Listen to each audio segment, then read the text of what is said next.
Assalamualaikum warahmatullahi wabarakatuh. Perkenalkan, nama saya Raffi Benia Putra, NIM 18064060 dari jurusan Teknik Elektro, Fakultas Teknik Universitas Negeri Padang. Ini saya akan membahas tentang survei grounding. Yang pertama itu grounding rumah seperti gambar di samping.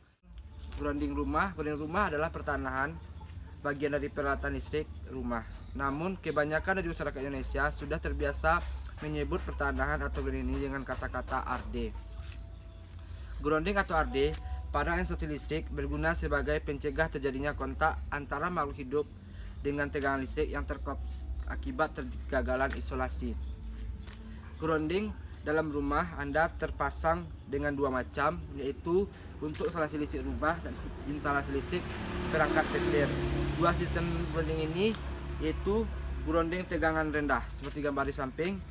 Grounding tegangan rendah, transisi jaringan tegangan rendah adalah bagian hilir dari sistem tegangan listrik pada tegangan distribusi di bawah 1000 volt yang langsung memasuk kebutuhan listrik tegangan rendah ke konsumen di Indonesia. Tegangan operasi transisi Strur saat ini adalah 220 atau 380 volt.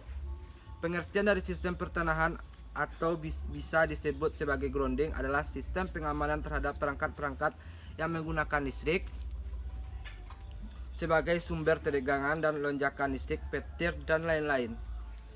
Tujuan utama dari adanya pertanahan adalah menciptakan jalur yang low impedance, tahanan rendah terhadap permukaan bumi untuk gelombang listrik dan transaksi volt.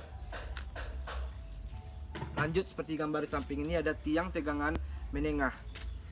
Tiang tegangan menengah yaitu jaringan tegangan menengah berfungsi untuk menyalurkan tegangan listrik dari pembangkit atau gardu induk ke gardu distribusi. Nah, jaringan ini dikenalkan dengan FRET atau penyuluh tegangan menengah yang digunakan oleh PT PLN adalah 12 kW dan 20 kW antara fasa. Sistem pertanahan pada jaringan distribusi digunakan sebagai pengamanan langsung terhadap peralatan atau manusia bila terjadi gangguan tanah atau kebocoran akibat kegagalan isolasi dan tegangan lebih pada peralatan jaringan distribusi. Petir dapat menghasilkan atau gangguan dari jaringan tegangan lebih, di mana gangguan tersebut dapat dialirkan ke tanah dengan menggunakan sistem pertanahan. Seperti gambar di samping bisa dilihat grounding petir. Grounding petir ini juga salah satu yang paling mudah dan bisa digunakan dalam membuat grounding penangkalan petir dengan tipe pasak. Disebut seperti ini dikarenakan wujudnya seperti pasak yang ditanam di tanah dengan posisi tegak lurus. Jenis grounding pada cocok untuk tanah bersedimen, tanah liat, dan endapan lumpur. Baik, lanjut yaitu grounding tempat ibadah. Bisa ditengok di samping itu gambar grounding suatu masjid raya. Baik, yang harus diperhatikan yaitu instalasi atau pemasangan dari penangkalan petir itu sendiri harus benar dan tepat.